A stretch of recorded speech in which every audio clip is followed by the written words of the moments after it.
माया, हमें नहीं मालूम था कि तुम इतनी गिर सकती हो। एक नीच के हाथों में अपनी इज्जत दे सकती हो, जो ना तो हमारी जात का है और ना ही हमारी जुबान बोलता है। जुबान बदल जाने से इंसान जानवर नहीं हो जाता है डैडी। जात पात ऊंच नीच का फर्क तो हमने बनाए हैं, भगवान ने सिर्फ इंसान बनाए हैं। गंदी नाली में पलने वाले कीड़े को तुम इंसान कहती हो?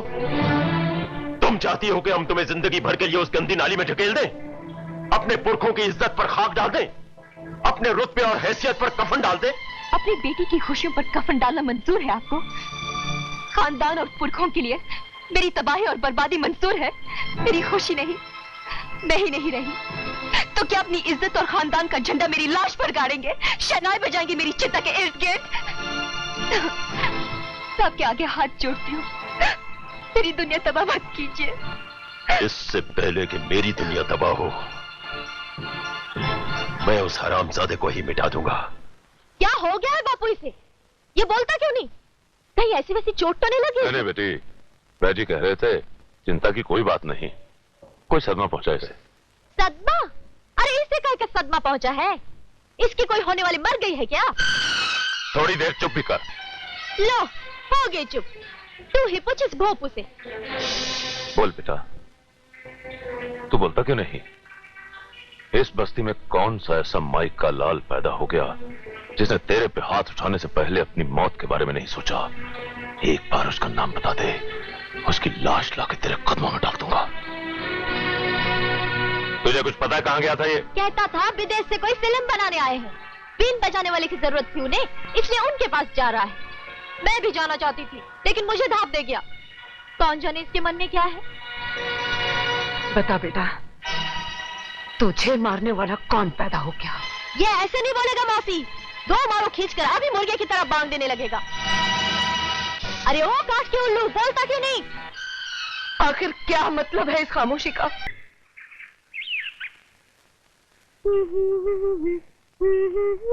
कजरी डूब गई लुटिया, कर दिया ना कबाड़ा, पीछे से आवाज दे दी। अरे पगली, मन चंगा तो कठौती में गंगा। क्यों जा रही थी मंदिर? आज पूरन मासी है मौसी, माँ कहती थी आज के दिन कुंवारी जो भी वर मांगे उसे मिल जाता है। सूरज को मांगने जा रही थी? और क्या? अरे जो बिन मांगे ही तेरा है, उसे क्यों मांगने जा रही थी? उसे तो मैंने बचपन से ही तुझे दे दिया। सच मौसी? हाँ कजरी।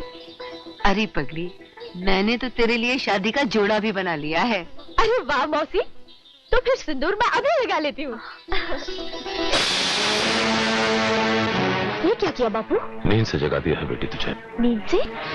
हाँ बेटी, तेरी मौसी तो दूर, अब तो भगवान भी सूरज को तेरी मांग का सिंदूर नहीं बना सकता। लेकिन क्यों? क्योंकि वो किसी और की मांग का सिंदूर बन गया। किसका?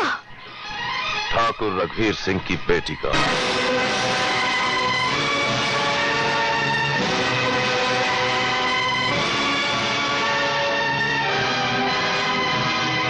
चिता की रात? हाँ बेटे,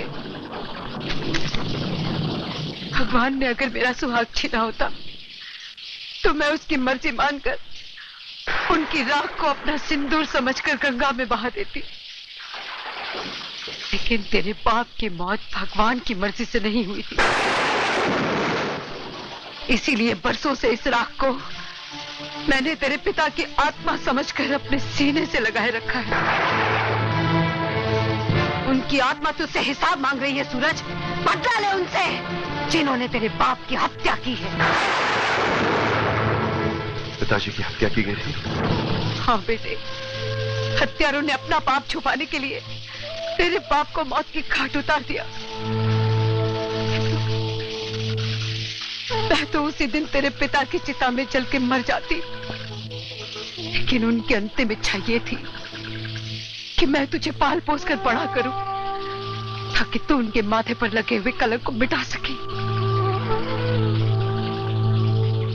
इसीलिए मैंने तेरी हड्डियों में फौलाद भरा। तेरा बाप तुझसे अपने खून का कर्ज मांगता है, तेरी माँ तुझसे अपने दूध का कर्ज मांगती है। चला डाल सूरज, चला डाल उन जालिमों को, मिटा दे उनका नामो निशान इस धरती से। खून और दूध का कर्ज अदा कर बेटा, खून और दूध का कर्ज अदा कर। कौन है वो जिसने मेरी मां को विधवा किया? कौन है वो जिसने मुझे यतीम किया? कौन है जिसने मेरे निर्दोष बाप पर इतना बड़ा जुल्म किया? ठाकुर रघुवीर सिंह।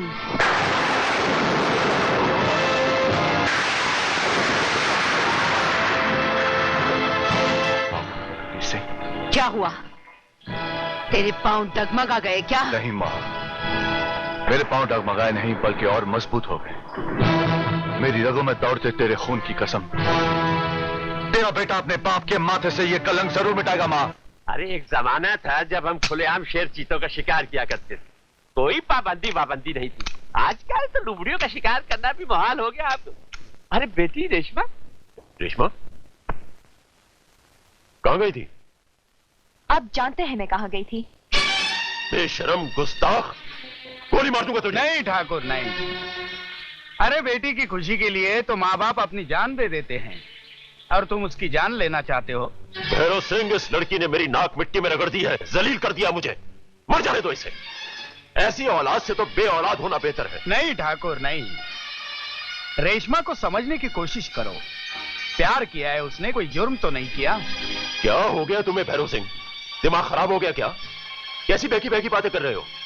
मैं चाहता था कि रेशमा मेरे घर की बहू बने, लेकिन मैं इतना खुदगर्ज नहीं हूं कि उसकी खुशियों में आग लगाकर मेरे घर में उजाला करूं। ठाकुर रघुवीर सिंह, मोहब्बत और नफरत की जंग में जीत हमेशा मोहब्बत की होती है। मेरी बात मान लो, अपना लो सूरज को। ये नहीं हो सकता। क्यों नहीं हो सकता? हाँ? सूरज गरीब है इसलिए? अगर तुम्हें उसकी हैसियत मंजूर नहीं है तो ले आओ उसे अपनी बराबरी पर। कब काम आएगी तुम्हारी ये दौलत? बनाओ उसे अमीर। बेटी, अपने पिताजी को गलत मत समझना। अमीरी का गरीबी से समझौता बड़ी मुश्किल से होता है। तुम जैसा चाहोगी ना वैसा ही होगा। तुम्हारी शादी सूरज से ही होगी। सच? बिल्कुल सच। अपनी जन्मदिन की पार्टी पर सूरज बेटे को हमारी तरफ से बुलाओ। तुम्हारे पिता सबके सामने तुम्हारी और सूरज की शादी का ऐलान करेंगे। खुश? पत्थर पड़ गया आपकी अकल पर? सठिया गए आप, सिली ओल्ड मैन। रेशमा की शादी अब उस कमीने से करवाएंगे? गोली से उड़ा दूंगा सरामजादे को। रेशमा की शादी मुझसे होगी, सिर्फ मुझसे। बिल्कुल तुमसे ही होगी, दुम दबा के। आपकी दुम गई जहन्नुम में। मजाक उड़ा रहे आप मेरा? रेशमा और सूरज की सगाई का ऐलान करने के लिए उससे पार्टी में बुलाया आपने, और मुझसे फरमा रहे हैं कि रेशमा के साथ मेरी शादी होगी। ए सिली ओल्ड मैन, आपने मुझे शिकारपुरी समझ रखा है। बेटे एक बात बता। व्हाट बात? ये बताओ ये क्या है? मेरा सर। शतरंज की चाल में एक ही मोहरा ऐसा है जो दाया दिखा के बाया मारता है। बड़े बड़े शातिर इससे गच्चा खा जाते हैं, तू भी खा गया। अबे अकल के दुश्मन, इश्क का जादू तीर और तलवार नहीं उतार सके तो तू क्या उतारेगा? है? वो सूरज की इश्क में पागल हो चुकी है, दीवानी हो चुकी है।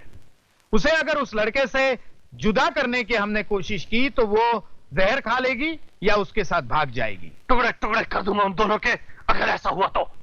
क्या करेगा उन टुकड़ों का? आमलेट बना के खाएगा या बुर्जी बना के? वो लौंडिया भी हाथ से निकल जाएगी और ठाकुर की दौलत भी। सिली ओल्ड मैन, सूरज के साथ उसकी शादी करा के हमें ठाकुर की दौलत मिल जाएगी ना? किस गधे ने तुझसे कहा कि रेशमा की शादी सूरज से होगी?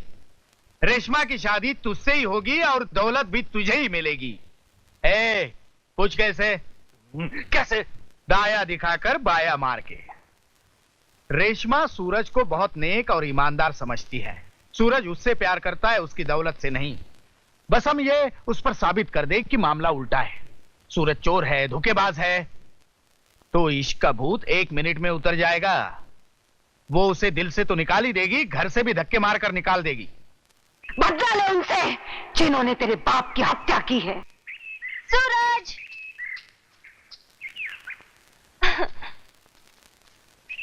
सूरज बजाओ बीन, जी भर के नाचना चाहती हूँ। आज मैं बहुत खुश हूँ, बहुत खुश हूँ, बहुत खुश हूँ। बहुत खुश होना भी अच्छी बात नहीं है, आंसू निकल आते हैं। आंसुओं के दिन गए सूरज, गए, यहाँ गए। गए सूरज गए। पापा अब तुम्हारे दुश्मन नहीं रहे। अजीब इत्तेफाक है, वो दुश्मन नहीं रहे और मैं दोस्त नहीं रहा। ऐसा ना कहो सूरज, जो कुछ हुआ उसे भूल जाओ। पापा के दिए हुए जख्मों पर वक्त का मरहम लगा दो। जिस जख्म पर वक्त मरहम नहीं लगा सका, उस पर मैं कैसे लगा सकता हूँ? नहीं सूरज नहीं, बदले की भावना दिल से निकाल दो। भूल जाओ वो सब और मेरे पापा को माफ कर दो। माफ कर दूं? माफ कर दूं उसे जिसने गरीबी के सीने में छुरा भोंका हो? माफ कर दो उन हाथों को जिनसे अन्याय और बेरहमी की बरसात हुई हो? माफ कर दो उसे जिसने किसी गरीब पर कोरे पर साकर उसकी खाल खींच ली हो? एक निर्दोष का खून मिट्टी में मिला दिया, उसे कैसे भूल जाऊं? कैसे? नहीं सूरज, मोहब्बत को नफरत पर कुर्बान मत करो, हम बर्बाद हो जाएंगे। हम आबाद ही कब थे जो बर्बाद हो जाएंगे? बर्बादी चौखट पर कदम रख चुकी है, वक्त का मिजाज बदल चुका है। यही तो मैं भी कह रही हूँ कि वक्त का मिजाज बदल चुका है। पापा को अपनी गलती का एहसास हो चुका है। वो शर्मिंदा है सूरज, वो सबके सामने प्रायश्चित करना चाहते हैं। सूरज, कल मेरा जन्मदिन है, खास तुम्हारे लिए पार्टी रखी है। वो तुम्हें सबके सामने अपनाएंगे। जिसका मैं हकदार हूं, तुम्हारे पापा वो हक खुद देंगे? हाँ सूरज। तो कह दो जाकर ठाकुर रघुवीर सिंह से कि गंगू सपेरा का बेटा उनसे अपना हक लेने आएगा। Thank you Suraj, thank you very much.